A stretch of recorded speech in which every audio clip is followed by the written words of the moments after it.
오늘 우리가 함께 나눈 이 말씀은 이 세례 요한의 이야기를 우리에게 들려주죠. 이 세례 요한은 그리스도를 예비하기 위해 부름받은 사람이었습니다. 주의 종이었죠. 이사야는 이미 그가 광야에서 외치는 자의 목소리로 하나님의 그 부르심을 따라서 주의 길을 예비하기 위해 선택된 사람이라는 사실을 이미 우리에게 알려주기도 했습니다. 그런데 오늘 본 말씀을 통해서 나타나듯 세상을 향한 이 요한의 외침은 아주 간단 명료했죠. 그것은 다른 것이 아니라 바로 회개하라는 말씀이었습니다. 회개하십시오. 왜냐하면 그가 말하기를 하나님의 나라가 멀지 않았기 때문이라는 겁니다. 하나님의 나라가 멀지 않았으니 여러분 회개하시기 바랍니다. 이게 그가 하나님이 그를 통해서 우리에게 예수 그리스도를 예비하며 던지게 하신 말씀의 핵심이었다는 겁니다. 그런데 말이죠. 하나님의 나라가 멀지 않았다. 그 하나님의 나라는 그럼 무엇을 우리에게 말하는 것일까요? 보통 하나님의 나라를 이야기하면 공간적인 개념으로 우리가 생각을 하죠. 어디에 있는 그 무엇이라고 생각을 하는 경향이 아주 많습니다. 그런데 하나님의 나라는 단순히 물리적으로 어느 공간을 의미한다기보다는 오히려 하나님의 통치하심, 곧 통치라고 하는 것과 관련되어 있다는 사실을 우리가 기억해야 할 필요가 있습니다. 곧 하나님의 나라는 어디에 있는 그 무엇이 아니라 하나님이 통치하시는 그 나라가 바로 하나님의 나라라는 사실입니다. 그런데 이것은 크게 세 가지로 생각을 해볼 수 있는 대목입니다. 이 첫 번째로는 뭐냐면 종말의 의미로 이 하나님의 나라를 우리가 생각할 수 있습니다. 곧 하나님의 심판이 임한 이후에 우리가 말하는 그 종말 이후에 우리가 보게 될 그 나라, 하나님이 진정으로 온 우주를 통치하시는 그 나라를 이야기할 때 우리가 하나님의 나라를 생각할 수 있다는 겁니다. 곧 모든 심판이 있은 뒤에 그 날이 우리에게 임할 것이다 라고 생각했던 오래전 유대인들뿐만 아니라 오늘 예수 그리스도를 또다시 기다리는 우리들에게 생각되어지는 하나님의 나라는 이런 모습이라는 것이죠. 개인의 입장에서도 이 종말은 유효하지요. 다시 말해서 우리의 육신의 운명을 다하는 날, 곧 우리가 육신의 죽음을 맞이한 그 이후에 가게 될 그 나라, 곧 하나님이 통치하시는 그 나라, 바로 천국 개념도 사실은 이런 종말적인 의미로 해석할 수 있는 대목이라는 겁니다. 이 두 번째로는 이 땅에 하나님의 시련, 하나님 나라의 시련을 의미하는 뜻으로 해석되는 바로 하나님의 나라가 있습니다. 그것은 오늘 요한이 이야기한 대로 예수님이 오시는 것을 의미하는 것이지요. 곧 당시 유대인들은 메시아가 올 것이다. 곧 하나님이 이 땅 가운데 임하셔서 이 땅에 하나님의 나라가 이루어질 것이다 라는 믿음이 있었다라는 겁니다. 그러니 이것은 실제로 2000년 전 예수 그리스도께서 육신의 옷을 입고 이 땅에 오신 역사적 사건을 통해서 이미 실현된 사건이라고 얘기할 수 있는 대목입니다. 마지막으로 세 번째는 이 갈라디아서 2장 20절에 사도 바울의 고백처럼 아주 실존적인 의미의 하나님의 나라입니다. 그것은 무엇인가 하면 십자가 위에서 나는 죽었습니다. 그러므로 나는 죽고 내 안에 그리스도께서 살아계신 겁니다. 이것이 바로 하나님의 나라의 또 다른 표현이란 겁니다. 무슨 말이냐 하면 하나님의 나라, 하나님이 통치하시는 것이 바로 내 안에서 이루어지고 있다는 것이죠. 내가 죽고 그리스도가 살아계시다라는 이 말씀은 다른 뜻이 아니라 내 안의 주인이 하나님이 되셨다라는 자기 신앙 고백이라는 겁니다. 다시 말해서 성령으로 가득 차 있다라는 것에 또 다른 의미이기도 하지요. 성령이 인도하신다라는 것에 다른 의미가 무엇입니까? 성령이 통치하신다. 하나님이 바로 내 안에서 통치하신다라는 의미라는 겁니다. 그런 의미에서 하나님 나라를 뜻하는 이 세 번째 이 개념이 아주 중요하지요. 하나님 나라를 내 개인적으로 체험할 수 있다 이 말인 겁니다.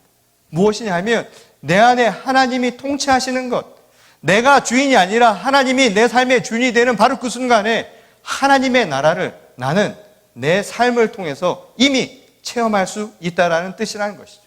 그런데 오늘 요한은 이 두 가지 앞에서 이야기했던 종말적인 하나님의 나라, 우리가 죽어서나 가는 그래서 하나님을 만날 수 있는 그런 하나님 나라의 통치 상황, 그리고 또 다른 예수 그리스도의 오심, 역사적으로 이루어질 그 사건 이전에 그것을 예비하기 위해서 우리가 준비해야 할 것은 무엇인가 하면 바로 우리 자신의 신앙적인 변화라고 이야기를 합니다.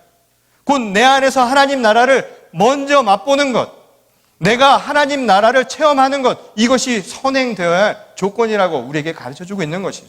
곧 하나님의 나라를 예비하기 위해서 회개의 증표로 그가 사람들에게 세례를 주었던 이유가 바로 여기 있다는 겁니다. 내가 하나님 나라 그날이 언제 오는가, 이 땅 가운데 그날이 언제 이루어질 것인가, 이 이전에 우리가 먼저 행해야 할 것은 내 안에 하나님의 나라가 먼저 이루어져야 한다는 것을 요한은 바로 세례를 통해 가르쳐 주었다는 것이죠. 그 세례를 통해서 우리의 죄를 깨끗이 씻고 그날을 준비하라는 겁니다. 그것이 전 우주적인 종말적 사건이든 아니면 이 땅에 실현되는 역사적 사건이든 상관없이 먼저 이루어져야 할 것은 내 안에, 내 삶 속에서 하나님이 임재하시고 하나님의 통치가 먼저 이루어져야 한다는 것. 이것이 바로 세례를 통해 그가 보여주려 했던 모습이었다는 거죠. 그런 의미에서 세례는 받을 만한 자격을 갖춘 사람들에게 주는 상급이 아닙니다. 많은 분들이 특히 아직 세례를 받지 않은 분들에게 제가 세례를 받으면 어떠실까요? 라고 물어보면 저는 아직 준비가 안 되어 있습니다. 세례 받을 준비가 안 되어 있다. 그 말인즉슨 세례를 받을 때 되면 준비가 되었다라는 것이 도대체 무슨 준비가 되었을까 말이죠. 물론 우리가 그 뉘앙스는 알지만 중요한 사실은 세례는 받을 만한 자격이 있어서, 다시 말해서 무슨 공로가 있어서 주시는 하나님의 상급이 아니라는 겁니다. 오히려 세례는 내 죄를 고백하면서 나를 주님 앞에 드리는 자리가 되는 것이죠. 곧 하나님이 내 안에서 통치하십시오. 내가 내 자신을 버리고 하나님을 내 삶의 구주로 영접하겠습니다라는 자기 고백이 바로 이 세례를 통해 이루어지고 있다는 겁니다. 그럼에도 불구하고 여전히 세례의 의미를 우리는 곡해하고 잘못 이해하고 있는 경우가 너무나 많다는 것이죠. 오늘 본문에 나오는 유대 종교의 지도자들이라 말했던 바리새인들과 사두개인들, 바로 이들도 그 중에 하나였다라는 겁니다. 이 요한이 그들을 보면서 독사의 자식들이다 라고 독서를 퍼부은 이유가 바로 거기에 있는 것이죠.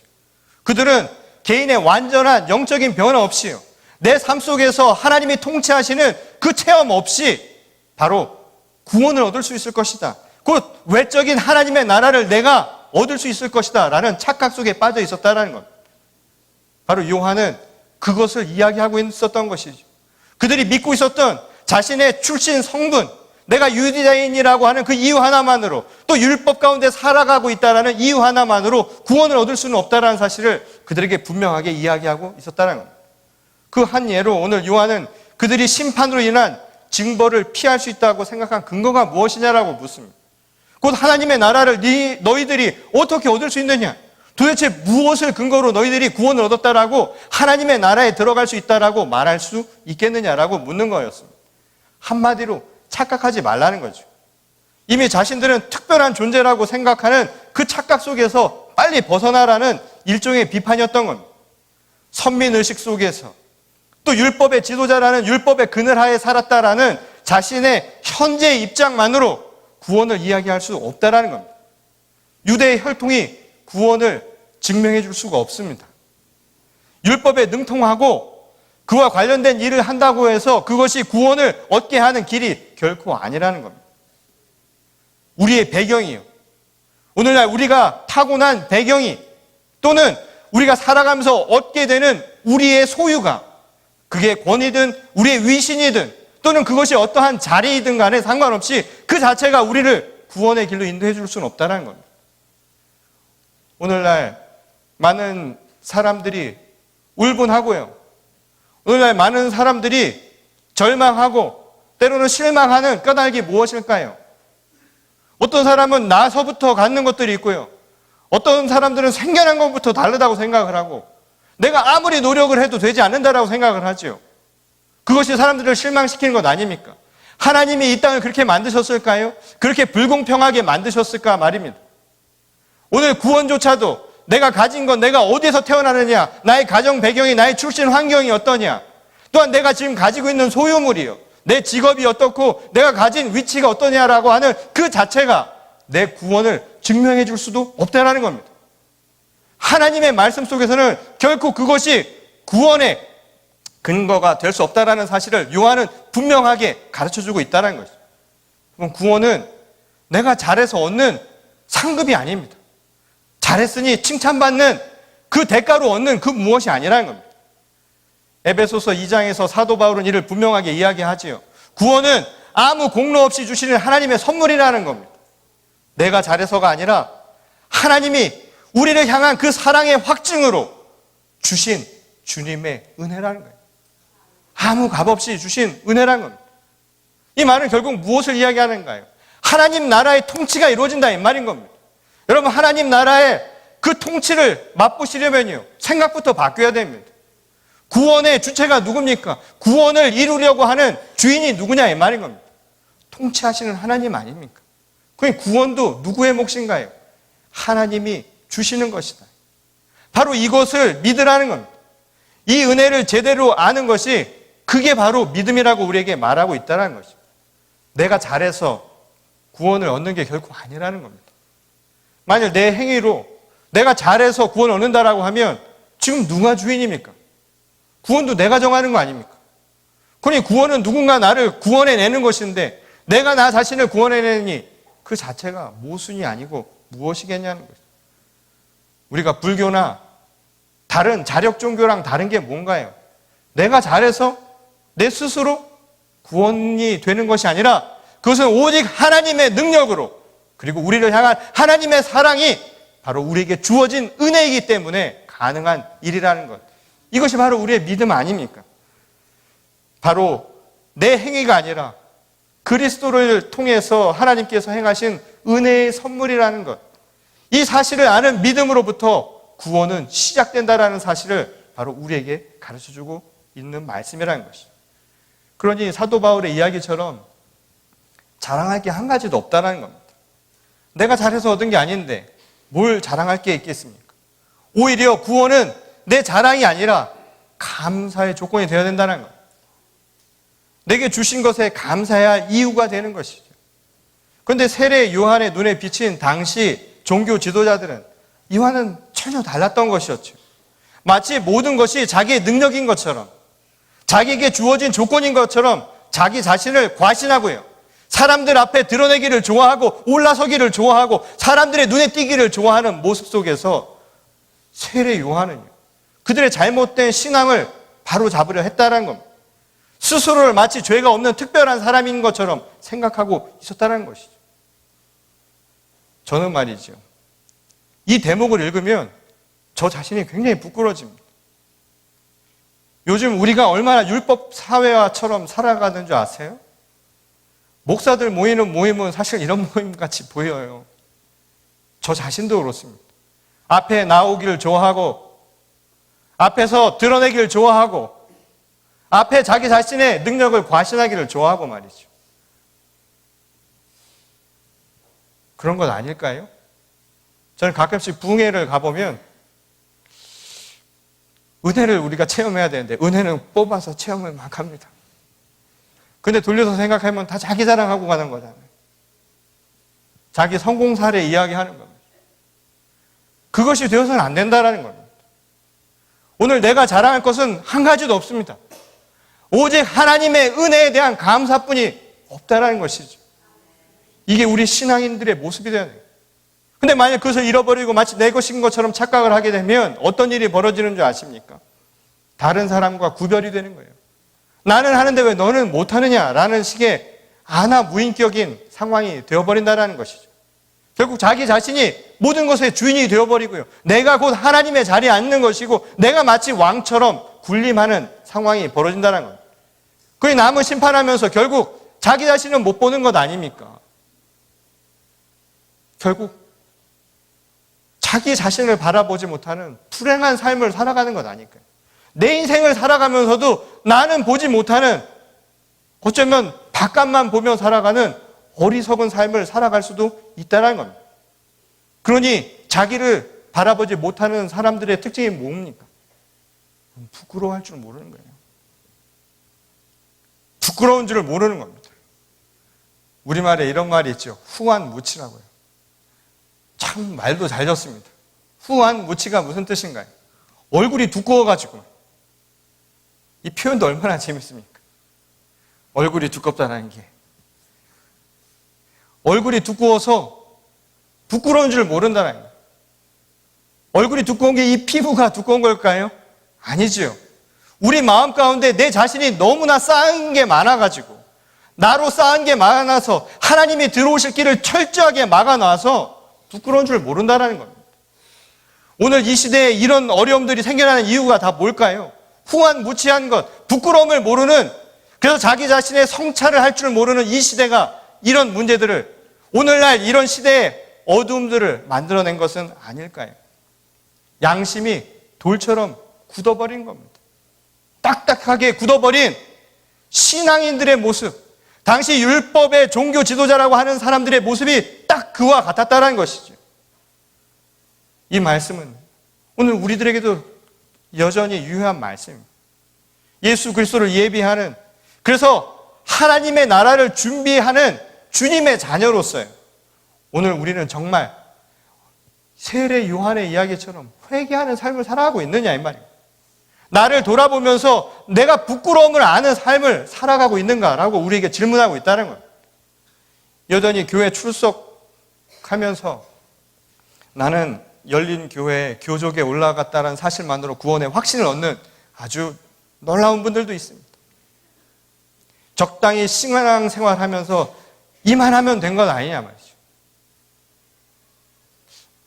가끔씩 그런 생각합니다. 이만하면 되지 않았을까 말이죠. 내가 이만큼 열심히 했는데 이 정도면 되지 않을까? 구원을 우리 스스로 결정하고 있는 것은 아닐까요? 마치 제왕적인 신앙인으로 오늘 우리가 살아가고 있었던 것은 아닐까요? 우리도 모르는 새 이 예배당에 우리 모두가 돌처럼 굳어버린 화석, 죽어버린 신앙인으로 오늘 이 자리에 앉아 있었던 것은 아니었을까 말이죠. 오늘날 교회가 왜 죽어간다고 생각하십니까? 교회가 죽은 게 왜 죽습니까? 교회는 건물은 그냥 건물인데, 교회가 죽은 이유는 그 안에 있는 우리가 하나님의 말씀에 온전히 깨달음을 얻지 못해서 말이죠. 구원조차도 내가 스스로 결정해버리는 죽어버린 돌 같은 신앙인의 모습으로 그 자리에 앉아있기 때문에 오늘날 교회가 죽어버리는 건 아니겠습니까? 바깥을 바라보면서 바깥의 잘못은 비판하고 바깥에서 이야기들을 하면서 정작 우리 자신은 바라보지 못해서 우리 안으로부터 죽었기에 세상이 어두워지는 것 아니냐 이 말인 것이죠. 하나님이 우리를 부르실 때 우리를 빛과 소금으로 불러주셨습니다. 우리가 빛이 되어서 어둠을 밝히라고 이야기했는데 우리 자신이 그 빛을 잃어버렸으니 세상 가운데 어둠은 당연한 것 아니겠냐 이 말인 것이죠. 오늘 우리들의 마음이 행여히 부끄러움을 모르며 살아가고 있는 것은 아닐까. 오늘 이 사실을 우리 스스로 성찰해 봐야 한다는 겁니다. 오늘 그날을 예비하는 주의 거룩한 성도라면, 오늘 이 시대에 부름받은 교회라면 이 요구에 응답해야 한다는 것이죠. 지금 그리스도를 기다리며 예배하는 교회와 주님의 자녀들에게 필요한 것은 바로 요한이 우리에게 외친 그대로 회개하는 삶을 살아야 합니다. 그리고 그 회개에 알맞은 열매를 오늘 맺어야 한다는 겁니다. 회개한 사람의 모습대로요. 나를 성찰하면서 하나님의 말씀에 비추어진 내 모습을 바라보면서 그에 합당한 하나님의 자녀로서의 삶의 열매를 맺으라는 겁니다. 성령의 열매를 맺으라는 것이죠. 비록 내 행위로 구원이 결정되는 게 아니라고 해서요, 막 사는 게 아니다 이 말인 겁니다. 어차피 이것은 하나님이 결정하니 나는 나대로 간다. 가끔씩 애들이 그래요. 제가 아이들을 키우면서 말이죠, 특히 사춘기 때는 어떻게 답도 잘 안 나와요. 특히 중2병이라고 하죠. 저희 애가 이제 그걸 지나고 있는데 북한도 못 내려온다잖아요. 남한의 중이들이 무서워서 전쟁을 못 일으킨다고 하지 않습니까? 근데 뭐라고 얘기를 해주면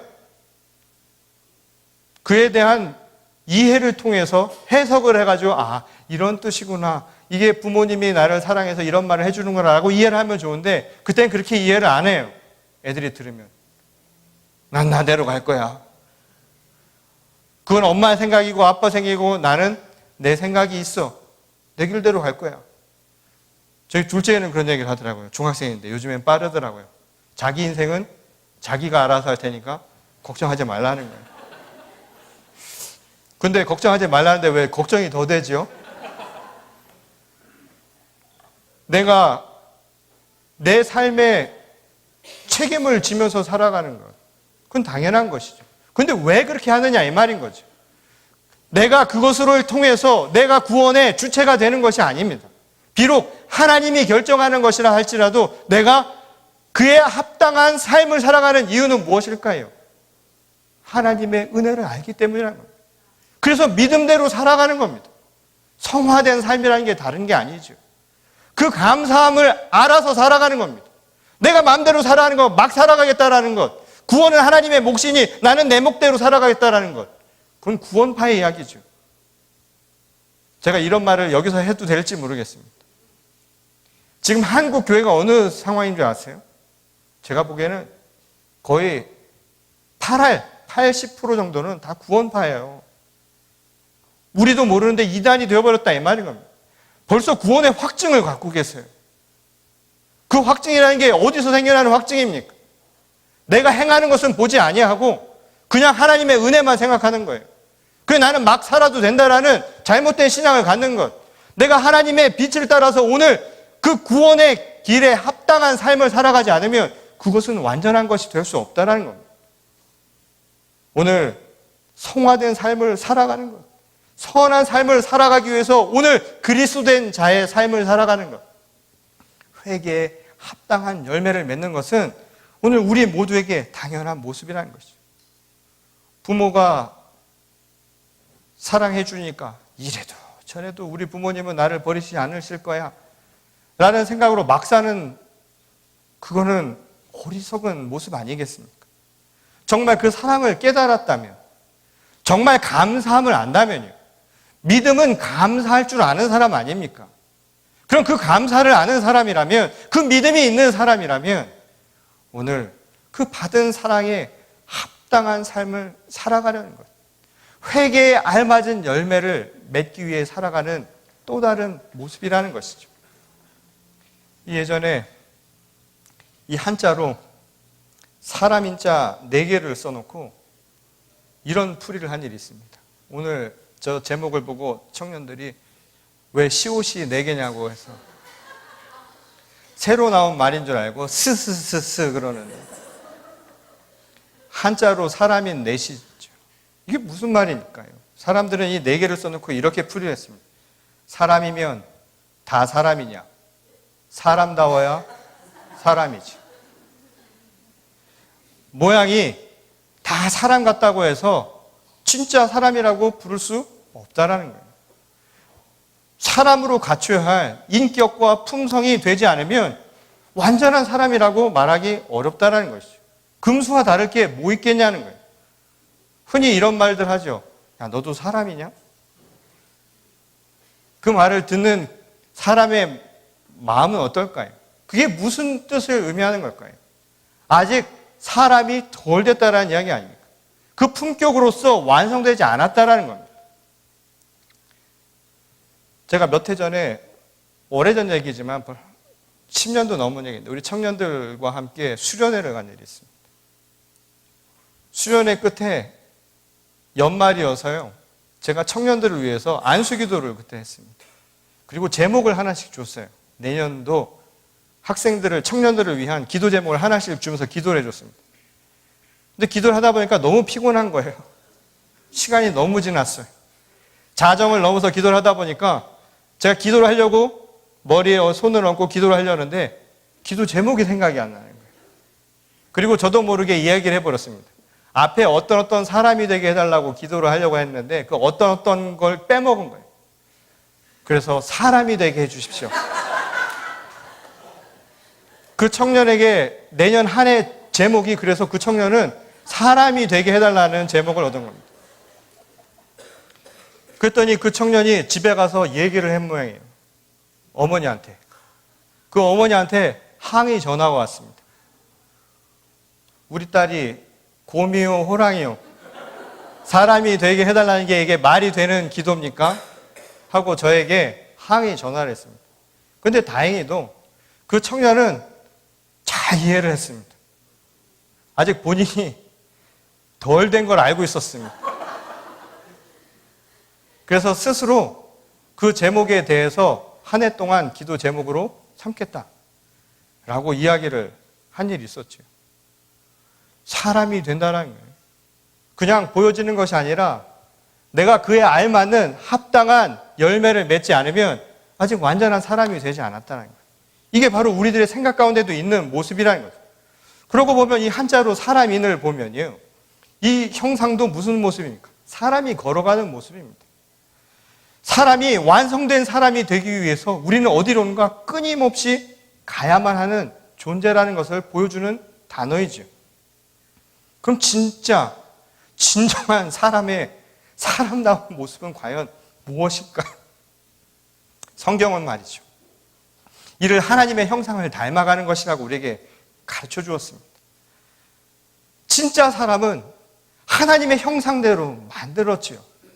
하나님의 형상을 닮은 것, 이것이 완성된 사람의 모습이라는 것. 근데 완성된 사람의 모습을 우리가 알 수 있었죠. 그것은 2000년 전 바로 하나님이 이 땅에 오신 것 아닙니까? 그리스도 예수를 통해서 우리에게 어떤 모습이 정말 하나님의 보여주신 형상이요, 진정한 사람의 모습인가를 우리에게 가르쳐 주셨다는 겁니다. 바로 그분은 완전한 하나님이셨고 그분은 바로 완전한 사람이셨죠. 그리스도 예수가 바로 우리의 진정한 모델이셨다, 이 말씀인 겁니다. 그러니 오늘 우리가 완전한 사람이 되는 것은 다른 것이 아니지요. 예수 그리스도를 따라가는 삶이야말로 진정한 사람다운 사람이 되는 모습이라고 우리에게 이야기해 주는 겁니다. 그것이 바로 쭉정이의 삶이 아니라 알곡의 삶을 살아가는 것이지요. 그러니 회개하라는 것은 쭉정이에서 알곡으로 변화하라는 말씀입니다. 회개하는 것, 길을 바꾸는 겁니다. 방향을 바꾸는 것이지요. 자기 중심에서 하나님의 중심으로 우리의 삶의 방향을 바꾸는 겁니다. 헛된 욕망을 좇는 것에서 오직 그리스도의 십자가의 도를 따르는 삶으로 우리의 삶의 방향을 바꾸는 겁니다. 쭉정이와 같은 모습이 아니라 알곡의 열매를 맺는 진실한 모습으로 오늘 변화되는 것, 이것이 바로 회개하는 자의 모습이고 진정한 하나님의 자녀, 그리고 사람다운 사람이 되는 길이라고 오늘 우리에게 가르쳐주고 있다는 겁니다. 무엇보다요, 사람다운 사람이 맺을 수 있는 가장 큰 열매가 뭡니까? 바로 사랑입니다. 오늘 우리에게 나타나야 할 열매의 모습이라는 것이죠. 요한일서 4장 8절에서 이렇게 이야기하죠. 하나님은 사랑이시고 곧 하나님의 형상은 사랑이라는 겁니다. 그리고 그 형상대로 그리스도 예수께서 우리에게 오셔서 그 사랑을 보여주셨고, 또 그것을 통해서 하나님의 형상대로 지음받은 우리들에게 서로 사랑하라고 가르쳤습니다. 우리가 완전한 하나님의 형상을 닮아가는 것, 그것은 다른 모습이 아니라 사랑하는 것이죠. 사랑하는 것이야말로 정말 사람다운 모습을 따라가는 겁니다. 사랑하지 않는 것은 그래서 사람답지 않은 겁니다. 그런데 우리말에 사람과 사랑에는 한 끗 차이가 있죠. 받침의 이응과 미음의 차이가 있습니다. 이응과 미음의 차이만큼이나 오늘 우리들은 사랑하지 못하고 있는 게 현실입니다. 사람은요, 네모처럼 모가 나서 사랑과 같이 동그랗게 감싸고 포용하는 것을 하지 못하고 있습니다. 그런 오늘 우리들에게 예수 그리스도를 예비하기 위해 보내받은 세례 요한은 이렇게 묻습니다. 사람이면 다 사람이냐? 사람다워야 사람이지. 사랑하랍니다. 오늘 우리 시대가 이렇게 일그러진 이유가 다 어디에서 나온 것일까요? 정말 사랑하지 못해서가 아닐까요? 그저 내 하나, 내 몸 하나, 나와 관련된 사람들에게 편하자고 내 소유를 늘리기 위해서, 내 욕망을 채우기 위해서 살았던 결과가 오늘 이 시대의 모습 아니었을까요?